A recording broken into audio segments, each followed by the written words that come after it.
There's a lot to unpack there, but I want to begin with just appreciating you for going into detail and sharing that. I mean, even going back to mentioning how you were in your suit or your dress shirt and I mean, you just started sobbing.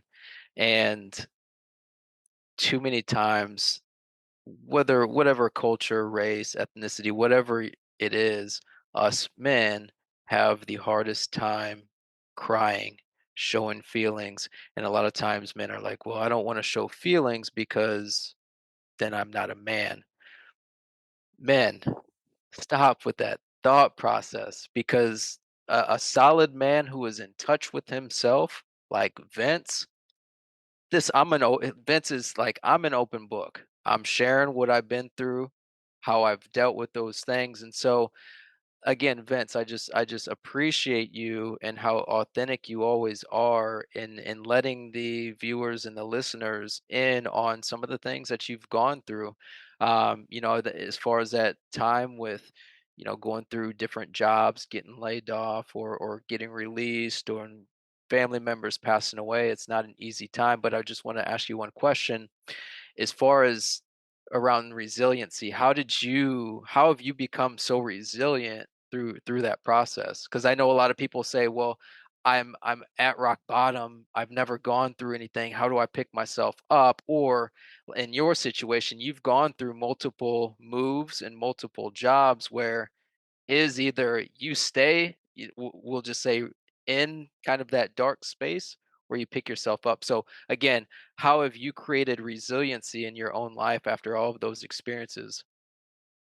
Oh man, I appreciate you, man. I'm glad you asked. I will start by saying again, my answer to the first question. The thing that I realized about myself in this pandemic is that I'm still unstoppable, man. I'm still unstoppable. And again, it's only because I recognized that I had done it before. I had been through some dark times. I had made it out. Didn't know how long this one was gonna last, and still kind of don't. But but I know I'm absolutely made it out. You asked about finding your purpose before, and I think it's super super hard for people. I would tell people, try as many things as you possibly can, uh, but gravitate towards whatever your inner child likes, whatever your innocence, whatever your natural talent or your gift is. And I know that's easier said than done, especially for guys like us, but that's what it was. I got to a point where again, that all that time I was already in my mid to late 20s when I was losing all these jobs and stuff. So I had gotten to a point where it's like, all right, so this is me. This is what I'm good at. You can't stop me. I'm destined for more. I'm destined for greatness. I know that this is what I'm supposed to be doing. Again, it sucks to have it stolen from you or taken away or shut down to a point where you have to, as Grant was saying, adapt, to figure out what the next step is going to be. But yeah, that's literally what it was. I was very aware, self-aware.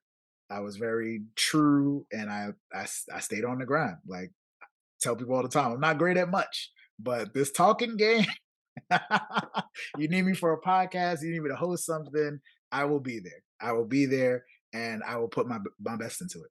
It's just what I do.